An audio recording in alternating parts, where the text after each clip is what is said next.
I just didn't understand why all of these different people were dying from the disease, and I had not. Um, so now I think because there was a greater purpose that the universe had for me. My name is Ronnie Grace. I currently work at Diverse and Resilient, which is a public health organization here in Milwaukee. I supervise our peer navigation program. So I remember so succinctly um, when we started hearing these messages about this new cancer, this new gay cancer disease.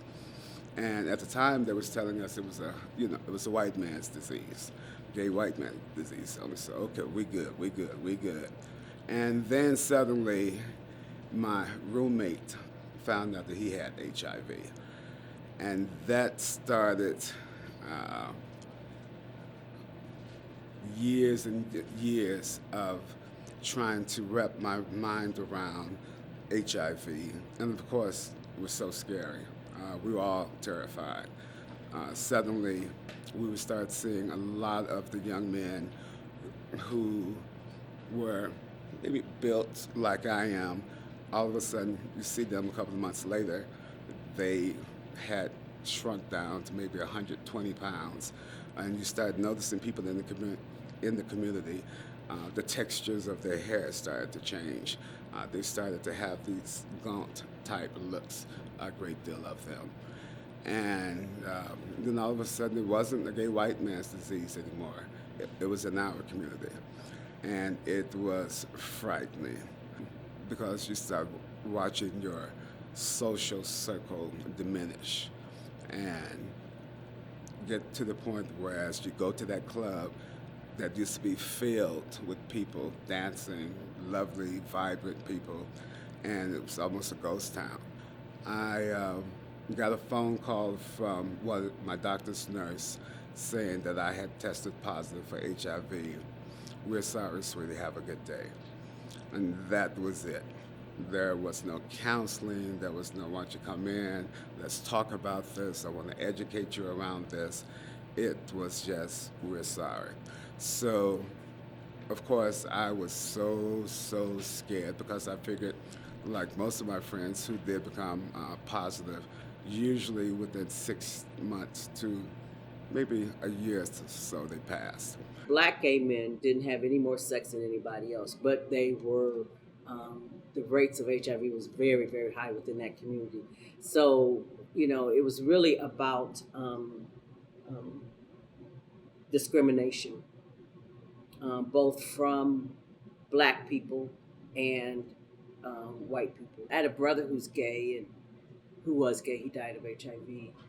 It's an interesting thing. I came out among gay men because that's where I worked. I mean, I worked at Carriere and I worked at the LGBT Center and I worked at Diversity Center. I was really working on an individual and group basis to get them in a place where they could, where they would know that they belonged and that they were worth keeping themselves safe. I mean, many times we're in a hard place. I mean, we don't get understanding in the LGBT community, the white LGBT community. I mean, that's why we have drag in house because they wouldn't let us in back in the 40s and 50s. They wouldn't let us in the party, so we created our own, which we often do.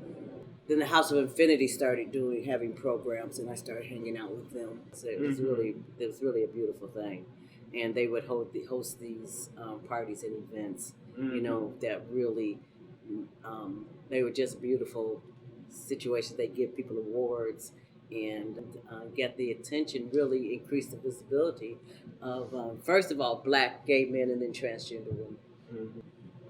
So House of Infinity asked me to take on SHEBA. SHEBA is sisters helping each other battle adversity. It used to be sisters helping each other battle AIDS. But a lot of girls, felt like the AIDS at the end, I guess it was kind of put more, discrimination because of if they felt like, okay, well, in order to be in the group, you had to be HIV positive. And that wasn't the case, because it was open to anyone that was identified as Black and trans. And so then that's when they came up, with changing the last from the age to the adversity. But basically, it's a group that we meet every 2 weeks, and it's normally on a Wednesday. It's just like a group discussion, and we kind of help each other. I was kind of because I was there when it first started, so I'm considered like an elder, that's in the group. So we kind of just discuss different, issues, job, like if any of us are, got job leads or we got any information about girls who looking for clothes or looking for housing, like if you need food or different things like that. It's like basically like a resource, to help each other, because, different girls are coming in at different points in their life. Some girls are, on drugs. Some girls are, they're prostitutions or whatever. So it's kind of like we help each other and kind of be like a support system for, one another. We don't look down on each other because of, the choice that you made or the choice that you're making, but we kind of just, just be there for one another, and give a helping hand, wherever we can. And it was not, what it was, of course, what it was today. It was in the beginnings. And they knew they didn't want to take it to LGBT community center because they didn't think it was exactly culturally appropriate. They had the LGBT stuff, but not the race stuff down. And the closest thing to that was Diverse and Resilient, where I was at, which had the, more racial thinking and had the LGBT stuff. So that's how I started SHEBA.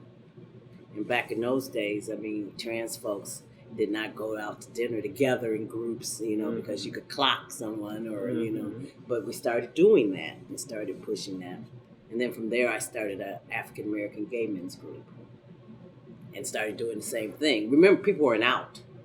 And this was before people were, they weren't out. Mm-hmm. So to go out in groups like that outside of a gay bar was transformative. So what I was doing was trying to push visibility of African American LGBT people because people didn't know we existed. And I wanted to push the visibility, increase the visibility and the viability of that organization, of this group of people, and to bring them respect. We're all trying to survive. In all of this, there is always good, and you can always figure out how to thrive. There's always that possibility.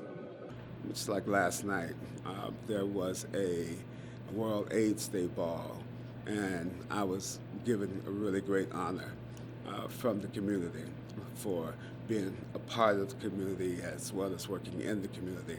And that meant so much. I've gotten awards from newspapers, different organizations, corporate organizations, but having that award given to me by the people that I worked with, the people that I have mentored, the people that I have nurtured, the people that I have provided job opportunities, housing, all of the things that come with the program that I work with. All of those things just really got me in a sweet spot. Diverse and Resilient has been such an amazing force in the community.